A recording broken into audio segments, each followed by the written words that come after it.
Where the mind is without fear, जहाँ मन भयहीन है, फियरलेस है, बिना भय के है। This poem was written by Rabindranath Tagore before India's independence.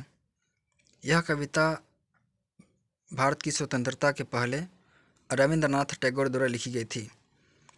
That shares his vision of what a new independent and awakened nation India would be after independence.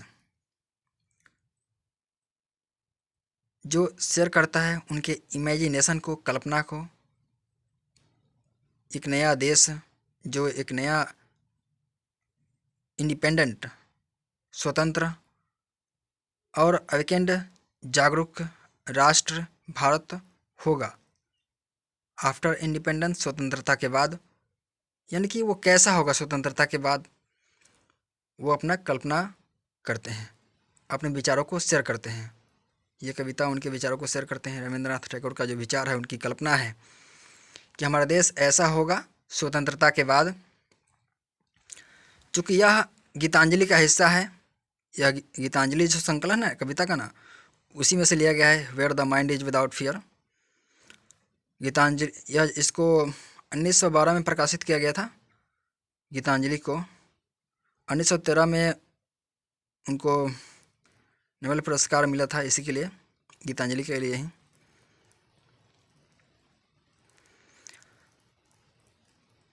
Rabindranath Tagore ऐसे व्यक्ति हैं जिन्होंने जन गण मन लिखा, जिसको भारत ने राष्ट्रगान के रूप में अपनाया, नेशनल एंथम के रूप में।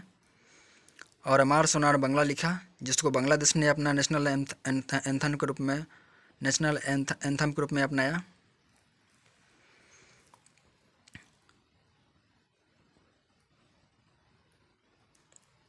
हालांकि ये उन्होंने कल्पना थोड़ा किया होगा, चूँकि ये सारा काम जो है स्वतंत्रता के पूर्व किया गया है, तो उन्होंने तो नहीं कल्पना की होगी कि ये अपना देश दो हिस्सों में बट जाएगा, बांग्लादेश,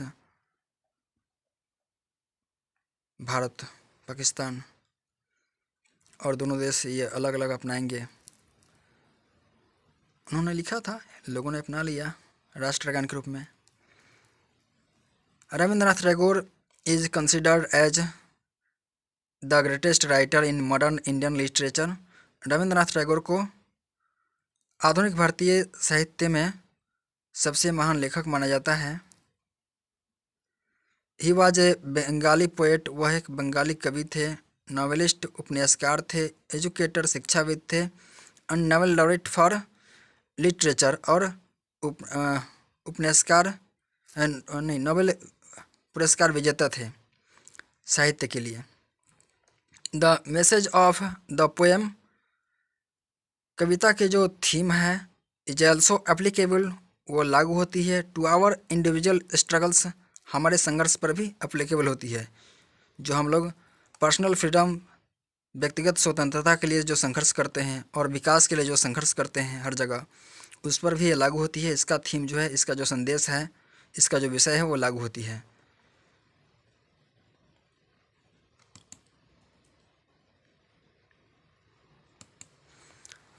अब हम कविता की ओर चलते हैं।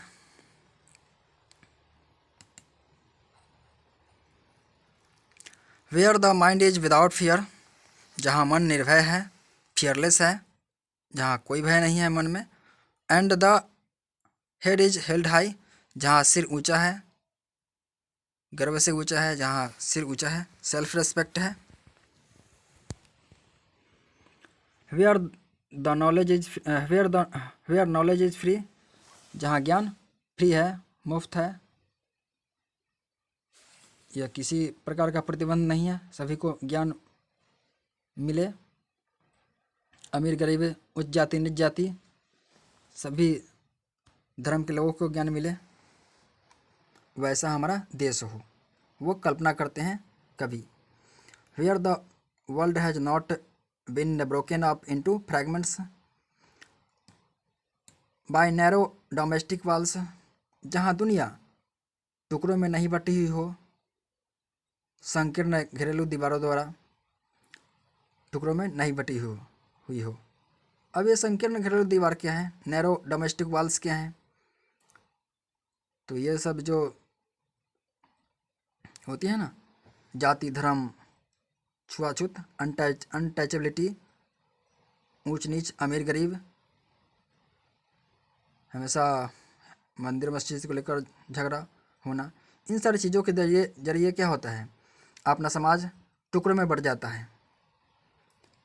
तो ऐसा ना हो, जो हमारा स्वतंत्र देश भारत हो उसमें ऐसा ना हो, लोग मिलजुल कर रहें, टुकड़ों में न बटे, नैरो डोमेस्टिक वॉल्स के जरिए।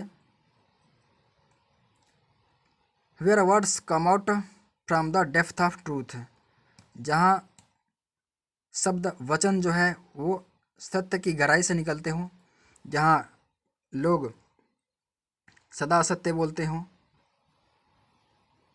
जहाँ लोग सही बोले, वो लोग वही बोले जो वे अनुभव करते हों, किसी धर्म के सिद्धांत से प्रभावित होकर के न बोले, किसी रीति रिवाज के सिद्धांत से प्रभावित होकर न बोले, वे जो भी उनको वैज्ञानिक लगे, जो अच्छा लगे, जो उनकी बुद्धि के अनुसार सही हो, वही वो बोले, किसी के दबाव में आकर न बोले, उनमें कोई किसी प्रकार का भय ना हो, वो सत्य बोले, जब भी बोले अपने धर्म के लिए ना बोले। Where tireless striving stretches its arms towards perfection, जहाँ अथक प्रयास अपनी भुजाओं को फैलाता हो पूर्णता की ओर, यानी कि जहाँ के लोग जो है कठिन परिश्रम करते हों, हर क्षेत्र में पूर्णता को प्राप्त करने के लिए अथक बिना थके प्रयास करते हों, परिश्रमी हो, जहाँ के लोग वहाँ के लोग परिश्रमी हो, हमारे देश के लोग जो हैं वो परिश्रमी हो, ऐसा हमारा देश हो स्वतंत्रता के बाद। तो ये जो है वो क्या हो, रविंद्रनाथ टैगोर कल्पना करते हैं कि हमारा देश इस प्रकार का हो कि जहाँ के लोग परिश्रमी हो और हर क्षेत्र में पूर्णता को हासिल करने के लिए बिना थके प्रयास करते हों।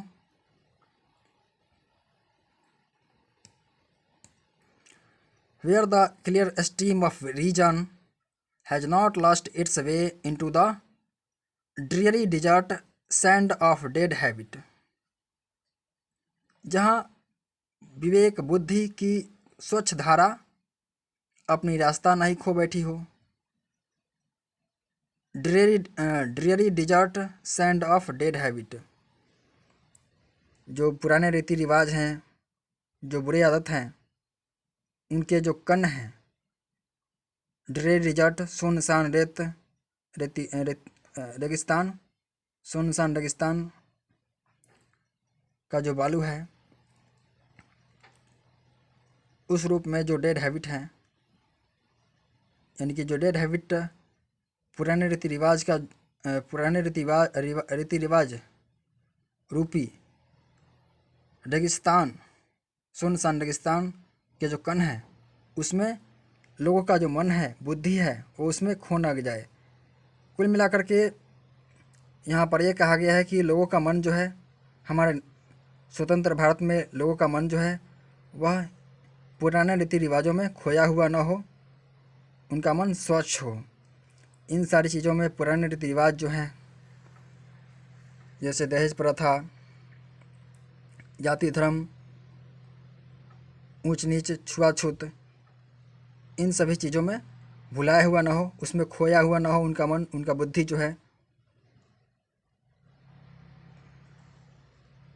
उसमें खोया हुआ ना हो, उनकी मन पूरी तरह वैज्ञानिक हो, वो जो भी सोचे वो वैज्ञानिक तर्क पर सोचे, ना कि किसी धर्म सिद्धांत के अनुसार सोचे और बोले। उनको जो भी सही लगे, उनका बुद्धि के अनुसार जो भी सच लगे वही बोले। Where the mind is lead forward by thee, जहाँ मन आपके द्वारा लीड किया जाता हो, बढ़ाया जाता हो, into ever widening thought and action, into that heaven of freedom, जहाँ मन तेरे द्वारा बढ़ाया जाता हो, लीड किया जाता हो। हमेशा व्यापक विचार और कार्य में, हमेशा व्यापक विचार और कार्य में आपके द्वारा लीड किया जाता हो, बढ़ाया जाता हो मन को, बुद्धि को। Into that heaven of freedom, स्वतंत्रता की जन्नत में, स्वतंत्रता की स्वर्ग में मेरे प्रभु, माय फादर, मेरे प्रभु, लेट माय कंट्री अवेक, मेरे देश को जगा दें, मेरे देश को जगा दो। लेट माय कंट्री अवेक, मेरे देश को जगा दो, स्वतंत्रता की स्वर्ग में मेरे देश को जगा दो।